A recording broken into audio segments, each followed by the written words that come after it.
આ ભય ભ્રમ અને ભ્રષ્ટાચાર વિરુદ્ધની અમારી લડાઈ હતી અને વિસાવદરની જનતાને હું અભિનંદન આપું છું કે એમણે ક્રાંતિકારી કામ કરી છે અને ગોપાલભાઈ જીતીને આવે છે જે અમારી અપેક્ષા હતી 20,000 લીડની લીડ લઈને આવે છે।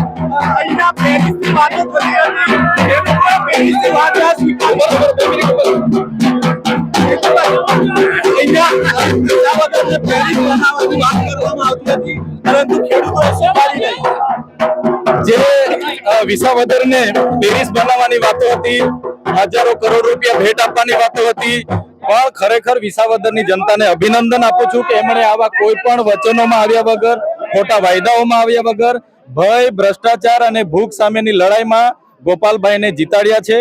અભિનંદન આપું છું એમને।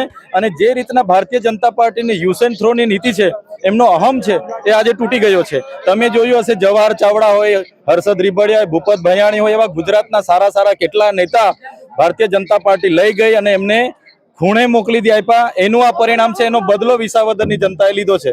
પરંતુ તમારા જ પક્ષના અહીંયા ધારાસભ્ય હતા ભૂપત ભૈયાણી, જેમણે રાજીનામું આપ્યું ને હવે આ ચૂંટણી થઈ, ફરીથી ગોપાલ ઇટાલિયા તમારા જ પક્ષના અહીંયાથી ચૂંટાઈને આવ્યા છે, તો હવે જે વિકાસની વાતો થતી હતી તો એ કઈ રીતે કરવા? આટલા 1000 કરોડની ભેટ આપું છું।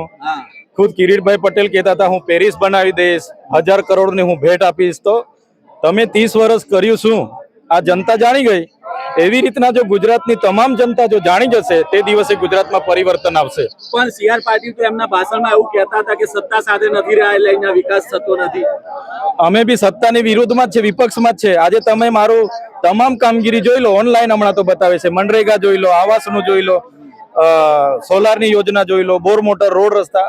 અમે વિપક્ષમાં છે તો બી ટોપ 10 માં મારું કામ હશે, એવું કઈ છે નથી। કામ કરવાની ઈચ્છા હશે તો લોકોના કામ થશે। ગોપાલભાઈ સારા કામ કરનારા છે, માત્ર વિસાવદર જુનાગઢ જ નહીં, ગોપાલભાઈના વિધાનસભામાં આવવાથી પૂરા ગુજરાતનું નેતૃત્વ મજબૂત થશે, વિપક્ષ મજબૂત થશે અને અમે બધા સાથે રહીને ગુજરાતના તમામ વર્ગના લોકોના કામ કરીશું। આમાં સાથે સવાલ છે કે તમે તો ત્યાંના પર્ટિક્યુલર નેતા છો, અહીંયા તો એવું કહેવાય છે કે આયાતી ઉમેદવાર ગોપાલભાઈ છે, તો ગોપાલભાઈ અહીંયા રહીને જ કામ કરશે?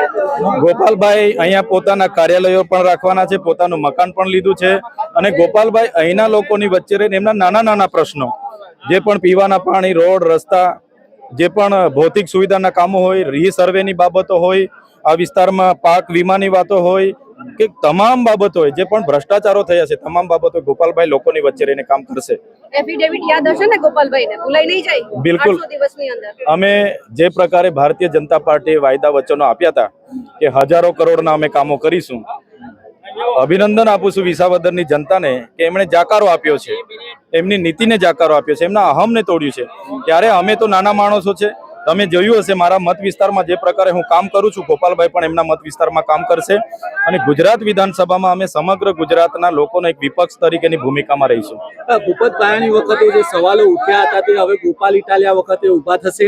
નહીં, બિલકુલ ના થાય। તમે જાણો છો, અમે પણ ધારાસભ્ય બન્યા બાદ તમારા જ પક્ષના હતા, અમે પણ આમ આદમી પાર્ટીના ધારાસભ્ય છે, અમારી પાસે પણ સામદામ દંડ ભેદ નીતિ કરી જ છે।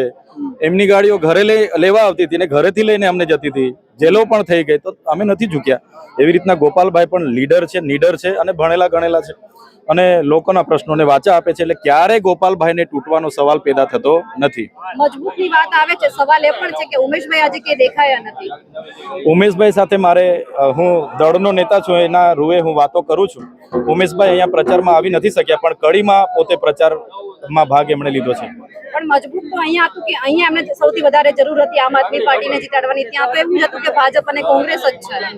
એમને મેં વાત કરી હતી, એમના કેટલાક કૌટુંબિક કારણો અને એમની થોડીક તબિયત નામદોરસ હતી, એના લીધે નથી આવી શક્યા, પણ અમે બધા મજબૂત છે અને હવે પાછા 5 ધારાસભ્ય થયા છે। 5 પાંડવોની ભૂમિકામાં ફરી અમે વિધાનસભામાં રહીશું। ચૈતરભાઈ, જે અહીંયા ત્રિપાંખીયો જંગ હતો, પરંતુ કોંગ્રેસ છે તેની કોઈ ટક્કર જ ના દેખાય, આમ આદમી પાર્ટી અને ભાજપ વચ્ચે સતત લીડની વધઘટ થતી રહી, એવા પણ આક્ષેપ થયા કે કોંગ્રેસ દ્વારા પૈસાની લેતી દેતીના મેં વિધાનસભા લડ્યો, લોકસભા લડ્યો, ગુજરાતમાં વિસ્તાર મેં પહેલી વાર જોયો।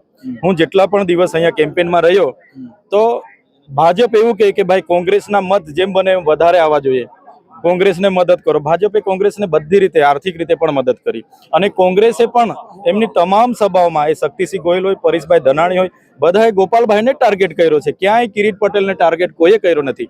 એટલે મને લાગે છે કે માત્ર ને માત્ર ભાજપ હોય કે કોંગ્રેસ હોય એમને ગોપાલભાઈને ટાર્ગેટ કરવાનો હતો. પણ વિસાવદરની જનતા ખૂબ હોશિયાર છે. ગુજરાતના તમામ વિસ્તાર કરતા વિસ્તારની જનતા ખૂબ હોશિયાર છે. કોઈ પણ જાતના લોભ, લાલચ, વાયદા, વચનો એમના કરોડોના ભેટોમાં આવ્યા વગર ગોપાલભાઈને ભરોસા સાથે જીતાડીને લાવ્યા છે.